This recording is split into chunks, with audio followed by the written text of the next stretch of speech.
バレンタインに飲みたいホットチョコレート。まず必要なものはこれ。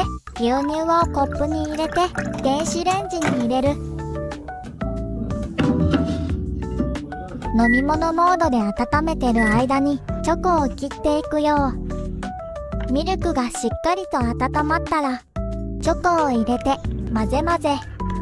上からマシュマロとチョコソースかけたら完成。一息つきたい時にしみる。ぜひ作ってみて。